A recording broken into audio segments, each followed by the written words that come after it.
Welcome back to the Big Skinny, where we're not going to whisper anything. We're going to scream it loud from the rooftops on what you should be investing in, especially when it comes to the natural resources sector. And without further ado, I'd love to welcome our first two guests, Rick Rule of Rule Investment Media and Frank Trotter, CEO of the newly formed EverBank. Gentlemen, thank you for joining me today. Thank you. Yeah, listen, I don't know what I owe this pleasure that you're joining me at the same time. I don't think I could pull this off again, so I'm just going to jump right into it. If you guys need to duke it out, the fight over who's going to answer, go for it. It'll be entertainment.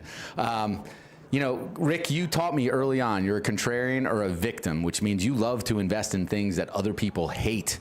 And right now, everyone hates oil and gas. Why should we fall in love with it? Well, first of all, because people hate it. You know, Warren Buffett says, buy straw hats in winter.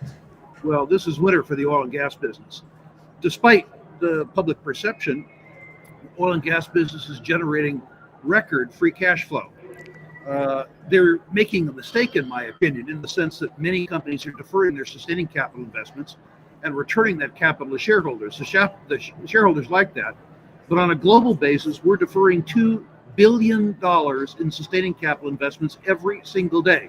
Yeah. This might not impact output in 2026, but by the end of 2027, 2028, this really impacts output, which means the prices are higher. Companies you think we're going to feel the impact within, you know, by end of 2026 and into 2027? You think that's I think that's end the of horizon? 2027 into 2028. Okay. Markets will anticipate this. You've seen Exxon talk about 15% sequential declines. That's arithmetic. It's not narrative. When it begins to occur, you're going to see prices tighten up. You're seeing companies now that are selling at spectacular discounts to net present value, with net present value calculated at $60 oil. Yeah. Exxon, as an example, I believe is selling at a 40% discount to my NPV calculation.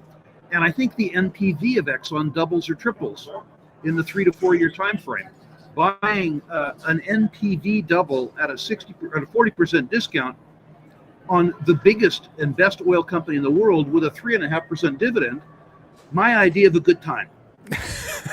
I don't know if I'm hanging out with you tonight, if that's your idea of a good time. It's an idea of a great investment for sure. I'm still a little bit younger, but Frank, let me get your perspective too, because you've been a veteran of the markets and the industry, all commodities. I mean, how do you see it? Because I sit back and look at, well, I agree with Rick. It's arithmetic. It's not a narrative here. What's it going to take for people to wake up to this opportunity? I think, tightness in any of the markets is the key. I've certainly listened to Rick here, who's the expert on this, but if you look at the capital investment in all the sustaining industries that make things move, it's not large enough. There's not enough coming out of the ground. There's not enough being put into play. And that, that prices are kind of an interesting thing. When there's not enough of something, prices tend to go up. And particularly in carbon-based items, which are going to be sustaining our power, our energy for the foreseeable future. That's just got to happen. And do you think? I mean, Rick, you said before I said that I got old. That means, and you said if I was old, then you were dead because you're a little bit older than me. Relative to all the cycles, boom and bust you've seen in the oil space, where does this rank? What you think's coming here? This crisis? Do you think it's one of the unique opportunities to buy at an extreme discount? I mean, the S&P 500 energy weighting in the S&P is 2.8%, which is well below the 5.5% average. Is that the oil and gas business is basically such a good business. The idea that you can buy a very high quality business at a substantial discount when the upside is inevitable. A lot of times, Lou, when you were younger, I talked to you about speculative investments where the answer to the unanswered questions began with if. Yes. In this particular circumstance, we're asking ourselves an unanswered question where the answer begins with when. The idea that you can buy a business of the caliber that you can buy today at a discount to net present value today, when the upside is inevitable, maybe not imminent, but inevitable, is spectacular. Yeah. The gold trade. The gold trade agree. It took me 20 years of listening to finally get into the oil and gas industry, and then it was an immediate epiphany like, oh, this is how you can secure great financing terms because you actually have cash flows and real assets that are income producing. So, I mean, you mentioned it earlier. This is the most profitable cash flowing sector of the market. Exxon is a great way to play it. Are there any other kind of subsectors or areas of the market you think become really compelling in this stage of the cycle? I'm taking the political risk to buy some of the better Canadians. I say political risk because the political leadership in Canada doesn't like their best business, oil and gas, but they do like to spend money.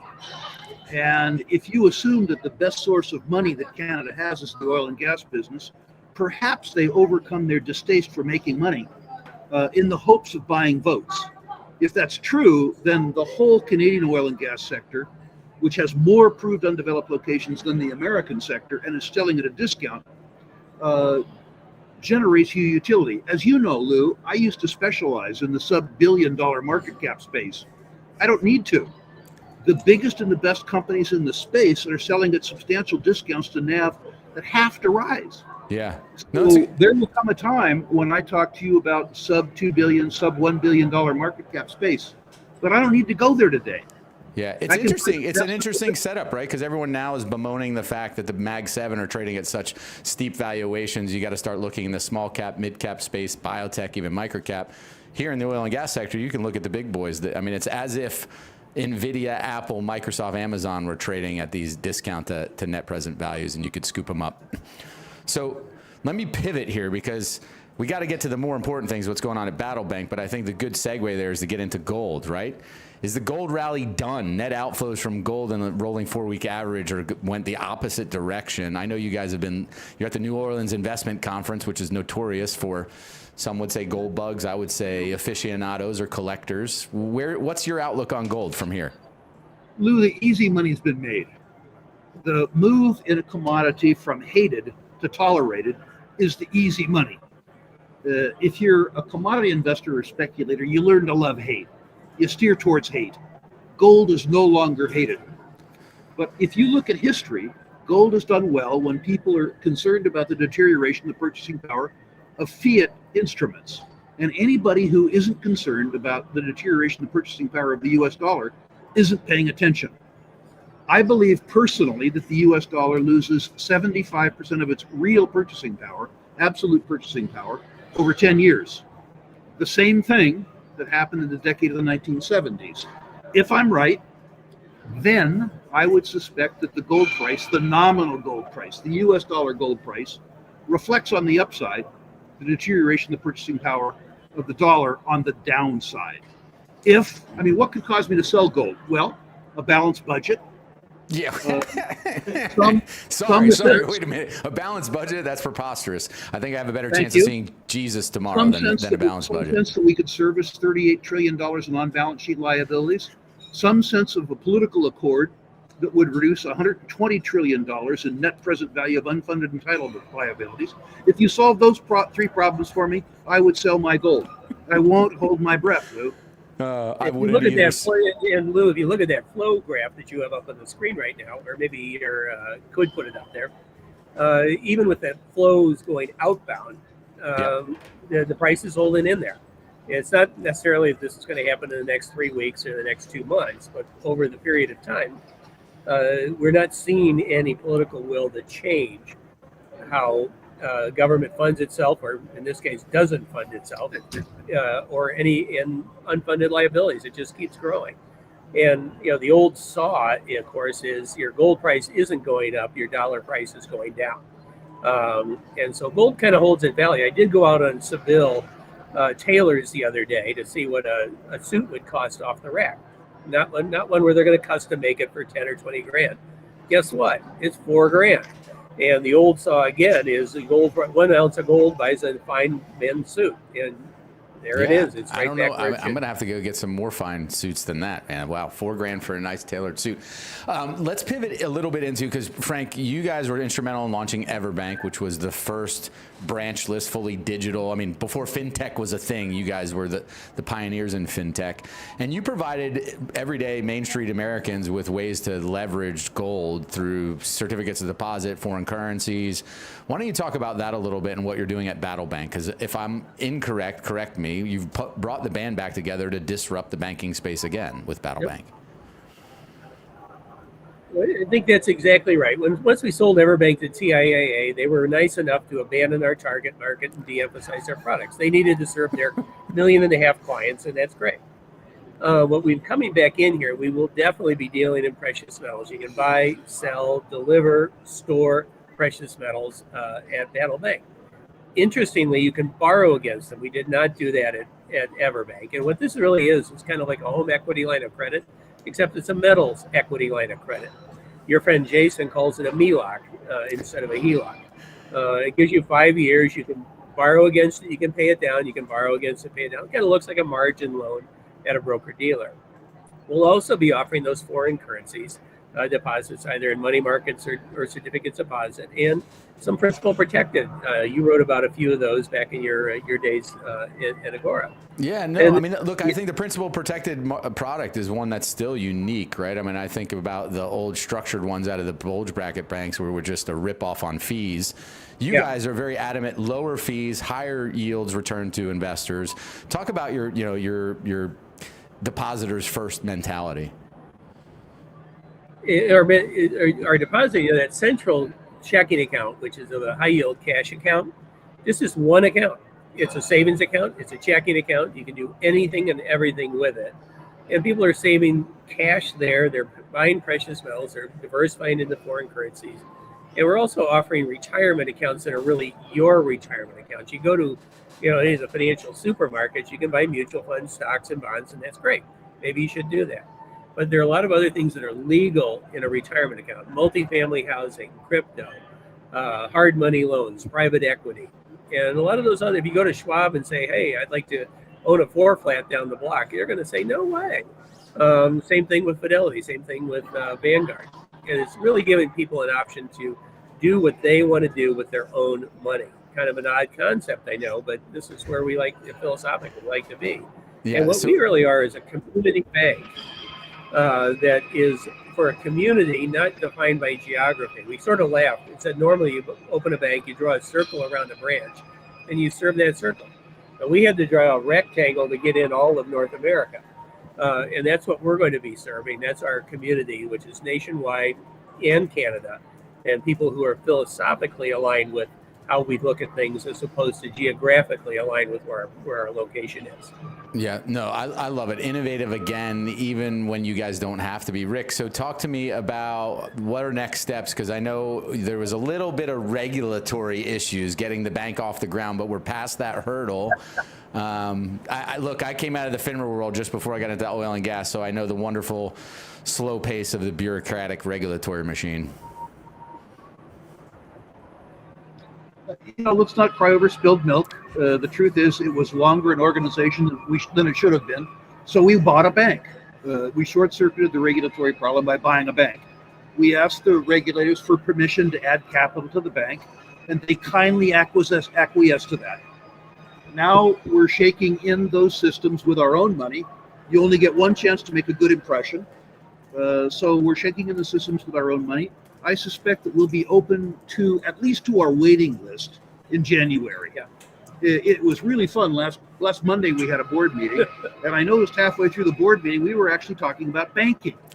We were talking about making loans. We were talking about duration risk, as opposed to talking about how do we finally get licensed to a bank. Yeah, we've been a software company for about 3.5 years, and that's great. But all of a sudden, we're back to having a few committees, putting bonds in the market, looking at loans. We'll be booking our first metals loan this week. That's awesome. And then opening up, hopefully, to shareholders later this fall and to the real world in January or early February. Lou, the point of this software is to serve customers. So we're to the point now where the systems are intact. We're trying the systems out on ourselves. And then we look forward to deploying what has now been 4 years in gestation. That is patience, but rewards coming. I want to encourage people to check out. We're going to put the QR code on the screen so you can get more information about Battle Bank. Encourage everyone to do that. You guys have a history of releasing innovative products and taking care of your customers. Got a question here from Alexander Castro, though. If it's a good time to buy oil, how about natural gas, and what could be the position scenario? 2x from here, it trades at about 426. You see 8 and change on natural gas side. Where do you think the sweet spot is for oil as well? long term, natural gas looks very nice to me. It has had a real run in the last 2 weeks, and it wouldn't surprise me to see natural gas need a little bit of a rest. I own 2 Canadian natural gas stocks. I own Birchcliff and I own Peyto, both of which have a long way to run. I own 2 big U.S. gas stocks, Devon and Equitable. Understand, I'm in this game for at least 5 years. Speculators in the natural gas side might want to step aside a little bit and let the market digest a 25% gain, 20% gain. As you know, Lou, I'm not really a speculator. No. Longer term, the gas is selling at a good discount to oil on a BTU equivalent basis, and I think over time, that declines. That discount declines. What are your thoughts on oil? I mean, because I look at the available inventory in the Permian for new wells to drill, and if we drop below $50 a barrel, we get into really low number of inventory years left. I mean, do you see, Goldman's out saying low 60s at the end of 2026? I say that's not possible for long term. I mean, you think we got to be north of 70 to kind of hit to equilibrium where it's economical to keep drilling? Lou, I think it's about technology myself. It's partly about cost of capital. If the interest rate goes up, the cost of capital goes up, their drilling goes down. If the equity cost of capital stays high, their drilling goes down. But really what's happened is that we've drilled a lot of our tier 1 inventory. There's a few guys with tier 1 inventory left. Occidental's got tier 1 inventory left. Exxon's got tier 1 inventory left. But at today's prices with today's inventory, we've got less and less. If technology develops to the way that technology developed 15 or 20 years ago, then we skate back on side. But that involves new technology, which we do not have yet. Yeah, no, I'd concur with that assessment. Working with an A&P player in the DJ Basin, where the newest thing is doing U-turn wells. We did a few of those where we're going out a mile and coming back a mile, but there's no new tech that's going to boost the level that we're getting out of the reserves from each well. So, gentlemen, any parting thoughts? What's a parting thought you have? Go ahead. Well, simply I was talking about laterals. Exxon, after they bought Pioneer and they consolidated land position, they have 4-mile laterals happening now. It's crazy. The new technology is going to have to be around recovery. We're going to have to figure out how to get more oil and gas behind pipe into the pipe. Yep. There's a lot of guys working on it, but nobody is doing it. That doesn't matter for investors.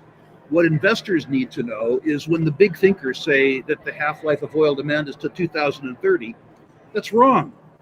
It doesn't occur in my lifetime. By the way, I'm a healthy 72. Lou, it doesn't occur in your lifetime. Yeah, I'm not 50 yet, but I'm damn close now, Rick. Don't hold it against me. I think you met me, I was half the age, so.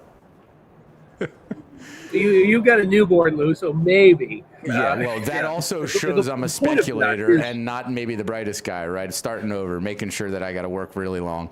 So you guys are at the New Orleans Investment Conference. What's one key thought, takeaway, sentiment there that surprised you after a day of speaking with attendees? Go ahead. I wouldn't describe it as surprising.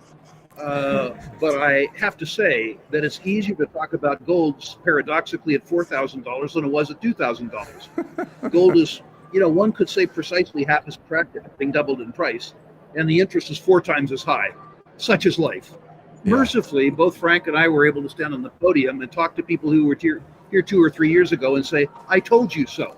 It's a good I feeling. told you so is a very good lead-in point to a conversation. So interest in Battle Bank has been extraordinary, and interest in oil and gas, which otherwise would have been low, was high because we put it in the context of buying uranium 6 years ago or oil 2 years ago. Yeah. Well, listen, I appreciate the both of you spending some time with us in the midst of a busy schedule. I encourage everyone to check out what you're doing at Battle Bank and look forward to all that's to come in the future. And the next time that we're together, I hear we might end up in Nicaragua at the same time. So watch out. We might have to do an episode. I think we'll be there with you, and it's going to be a lot of fun.